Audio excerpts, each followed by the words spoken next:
دوستو، بزرگوں اور بھائیوں، اللہ تبارک و تعالی نے اس امت کو ساری امتوں کا سردار بنایا۔ کنتم خیر امت کہہ کے اس امت کو اللہ تعالیٰ نے تمام امتوں کی امامت عطا کر دی۔ رب کریم نے نبی کریم علیہ السلام کے صدقے سے ہم گناہگاروں کو بھی وہ فضیلت عطا کی جو حضور کے غلاموں کو نصیب ہے۔ لیکن بڑا آدمی وہ ہوتا ہے جس کی سوچ بڑی ہو، جس کے افکار بلند ہوں، جس کی نگاہ پاک ہو، جس کا حوصلہ بڑا ہو۔ اللہ تعالیٰ نے ہمیں امامت دی ہے امتوں کی، لیکن اگر سوچیں سطحی قسم کی ہوں، ذہن چھوٹے چھوٹے مفادات کے ہوں، ساری زندگی انسان اپنی دکان کی، اپنی ذات کی، اپنے گھر کی، اپنی برادری کی سوچ سے باہر ہی نہ نکلے، تو وہ آفاقیت جو اللہ اور اس کے پیارے محبوب صلی اللہ علیہ وسلم ہمیں دینا چاہتے ہیں وہ ہمیں کیسے حاصل ہوگی؟ جو قومیں اپنے چھوٹے چھوٹے ذاتی مفادات کے لیے ملی سودے کریں، اپنا گھر بنانے کے لیے ملکوں کو مقروض کر دیں، تو وہ کیسے دنیا کی امامت کا فریضہ سر انجام دیں گی؟ ساری زندگی اگر انسان اس رٹے سے باہر نہ آئے کہ میں کیسے اونچا ہو سکتا ہوں، میرے بچے کیسے آگے جا سکتے ہیں، مال کیسے کما سکتا ہوں، یہ میرا گھر بہت بڑی حویلی میں کیسے بدل سکتا ہے، فیکٹری ایک کی 4 کیسے ہو سکتی ہیں، اور کوئی ملی کام ہی نہ کرے، تو وہ آفاقیت جو اسلام چاہتا ہے وہ کیسے پیدا ہوگی؟ اقبال کہنے لگے کہ عجب نہیں کہ خدا تک تیری رسائی ہو، پر تیری نظر سے پوشیدہ ہے آدمی کا مقام۔ تو بندے کو ہی نہیں سمجھ سکا تو وہاں تک تو کیا جائے گا؟ جب تک سوچوں میں وسعت نہیں آتی۔ دیکھیں نا، ڈاکٹر اقبال ہمیں کہتے ہیں کہ بازو تیرا توحید کی قوت سے قوی ہے، تو وطنوں میں سرحدوں میں اپنے آپ کو قید نہ کر، تو اللہ تبارک و تعالی کا نائب ہے اور خدا کے فضل کا تیرے اوپر سایہ ہے، بازو تیرا توحید کی قوت سے قوی ہے، اسلام تیرا دیس ہے اور تو مصطفی ہے۔ تو اپنے مذہب کو اسلام جان، اپنے وطن کو، اور تھوڑی بڑی سوچ پیدا کر، تھوڑا بڑا۔ اور اقبال کہنے لگے وقت فرصت ہے کہاں، کام ابھی باقی ہے، ابھی آرام سے بیٹھ گئے ہو، ابھی آرام سے بیٹھ گئے ہو، ابھی تو دنیا میں رسول اللہ صلی اللہ علیہ وسلم کے نظام کے جھنڈے کو بلند کرنا تھا، حضور کی آفاقی تعلیمات سے پوری دنیا کو تم نے روشناس کرانا تھا۔ اقبال کہنے لگے وقت فرصت ہے کہاں، وہ کام ابھی باقی ہے، نور توحید کا اتمام ابھی باقی ہے، بھی تو آگے بڑھنا تھا۔ لیکن سطحی سی سوچیں، چھوٹی چھوٹی باتیں، مثلاً امیر دولت کے چکر میں اور غریب اس کمزوری کے احساس میں کہ میں تو غریب ہوں جی، میں تو، غریبی کو بیچا تو نہیں نہ جاتا، غریبی کوئی فار سیل تو نہیں ہوتی، غریبی وہ زخم تو نہیں جسے دکھا دکھا کے بندہ پیسے وصول کرے۔ آپ اپنی غریبی کو بھی کیا سیل کریں گے، اپنے آنسو بھی بیچیں گے کہ میں چونکہ کمزور ہوں تو لہذا فٹافٹ میری بولی لگا دی جائے؟ لا یسألون الناس الحافا۔ قرآن کہتا ہے انہیں بڑی بھی ضرورت ہو تو پھر بھی لپٹ لپٹ کے سوال نہیں کرتے، ان کی سوچیں بڑی ہوتی ہیں۔ وہ کہتے ہیں بندے کیا دے سکتے ہیں، سیٹھ کیا دے سکتے ہیں، نواب کیا دے سکتے ہیں، اللہ رسول سے مانگیں گے۔ ان کی بڑی سوچیں ہوتی ہیں۔ وہ شاعر تھا نا ایک بیچارہ، شاعر ناراض نہ ہو جائیں، یہ بھی بیچارے قابل رحم ہوتے ہیں، ساری دنیا سو رہی ہوتی ہے تو یہ چھتوں پہ پھر رہے ہوتے، کہتے ہیں آمد ہو رہی ہے، تو یہ بھی ایک عجیب بعض اوقات کیفیت بن جاتی ہے۔ تو اس کی بھی حالت کچھ تھوڑی زیادہ ہی پتلی تھی، کپڑے بھی پھٹ گئے، کسی چوک میں مکھیاں بھنک رہی تھی، تو کسی نے سمجھ لیا کہ شاید غریبی بیچے گا۔ ایک بندہ سیٹھ گزرا تو 5 روپے پھینک گیا، تو شاعر اسے کہنے لگا یہ اٹھا اپنے پیسے لے جا۔ کہنے لگا وہ آپ کو اس لیے دیں کہ آپ کو ضرورت تھی، بڑا خوددار آدمی تھا۔ کہنے لگا اگر ضرورت ہوگی تو میں رب سے مانگ لوں گا، اللہ سے مانگ لوں گا ضرورت پڑے گی تو۔ یہ آرزوئے کرم اور میں آپ سے کروں، یہ آرزوئے کرم اور میں آپ سے کروں، یہ بھیک اس کو دی ہے جس کا خدا نہ ہو۔ میں مانگ لوں گا اللہ رسول مجھے دیتے ہیں. خودداری، عزت نفس، بڑی سوچ، بلند افکار، یہ ذات کا جو چنگل ہے نا، اس سے اپنے آپ کو آزاد کیا جائے. میری بات بن جائے، مجھے کو چودھری مان جائے، مجھے کو بڑا مان جائے، کسی کو پتہ چل جائے تعلق ہے، کسی کو پتہ چل جائے فلانے کا نام آتا ہے، کسی کو میں بھئی آپ کمزور ہو جائیں گے، آپ تو بھیک اور خیرات مانگنے لگیں گے عزت کی. آپ کس چکر میں پڑ گئے؟ آپ اپنے ذہن کو بڑا کریں، نگاہ کو بلند کریں، معاملات اس طرح کے کریں. دیکھیں قرآن مجید کیا فرماتا ہے. اللہ کریم نے فرمایا کہ بندوں کی شان یہ ہے کہ وَيُطْعِمُونَ الطَّعَامَ عَلَىٰ حُبِّهِ، وہ لوگوں کو کھانا کھلاتے ہیں پر اللہ کی محبت میں کھلاتے ہیں. کھلاتے لوگوں کو ہیں، پیار پانا چاہتے ہیں رب کا. مسکینم و یتیمم و اسیرا، مسکین کو بھی، یتیم کو بھی اور قیدی کو بھی. کبھی اگلی آیت پر آپ غور کریں نا، فرمائے انما نطعمکم، بے شک وہ کھانا کھلاتے ہیں لوجہ اللہ، اللہ کی رضا کے لیے. لا نرید منکم، اور وہ نہیں چاہتے جزاء ولا شکورا، نہ وہ کوئی جزا مانگتے ہیں اور نہ ان کا دل کرتا ہے کہ ان کا شکریہ ہی ادا کرے. شکریہ کے لفظوں کا تکلف بھی نہیں چاہتے. ولا شکورا، شکریہ کے جملے بھی کوئی بولے انہیں پسند کیوں؟ اس لیے کہ انما نطعمکم لوجہ اللہ، کیونکہ کھلایا جو اللہ کے لیے ہے. پھر کسی کو کہنا میرا احسان مند بن، شکر گزار ہو، یہ بات درست نہیں ہوتی. میرے عزیز تھوڑی سی نا بڑی سوچ. ضروری نہیں کہ آپ سماجی ہوں، سیاسی ہوں، آپ کا بڑا رکھ رکھاؤ ہو، یہ کچھ ضروری ہے. آپ کی سوچ بڑی ہو، ذہن میں وسعت ہو، آپ غریب آدمی ہو بھلے، آپ بات ملی کریں، آپ کو اثار کرنا آتا ہو. میں نے پچھلے جمعے بتایا تھا کہ ایک صحابی نے بھوکے رہ کے مہمان کو کھانا کھلایا. ان کی اپنی حالت یہ تھی کہ ایک وقت کا کھانا نہیں تھا. آپ کے مزاج میں وسعت ہو، مزاج میں.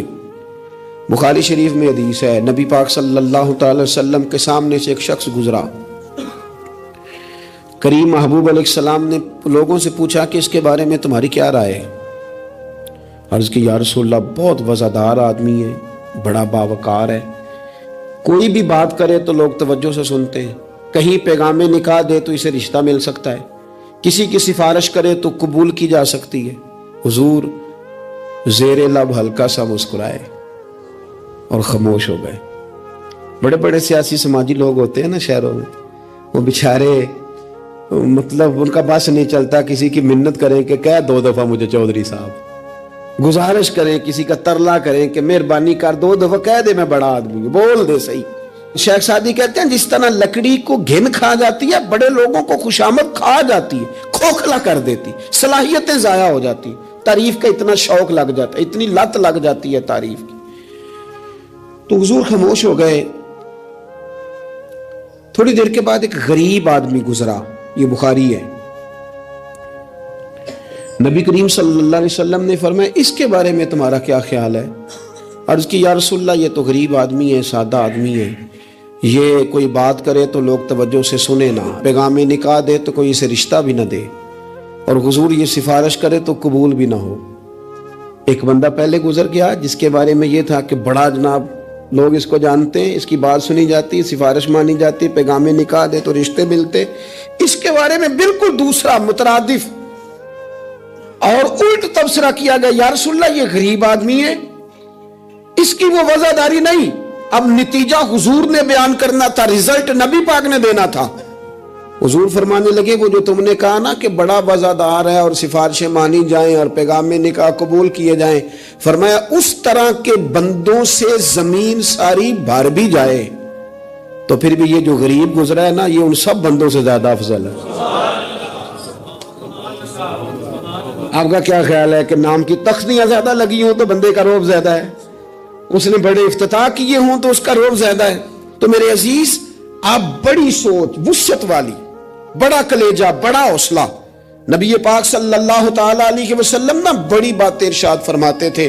حضور کی کوئی ایک حدیث بھی، کبھی ایک حدیث پر بھی غور کرو گے تو عالمی سوچ ملے گی آپ کو، آفاقی بات، اس میں دنیا کی ساری حکمتیں پنہا نظر آئیں گی آپ کو. لیکن مسلمان اپنی گلی سے باہر نہیں آتا، اپنی برادری سے باہر نہیں آتا. اس کو یوں لگتا ہے کہ میرے گھر پیسے آ گئے نا، ایسی ہوا چلی ہے کہ ہر شخص سوچتا ہے اور تمام شہر جلے، بس ایک میرا گھر نہ جلے.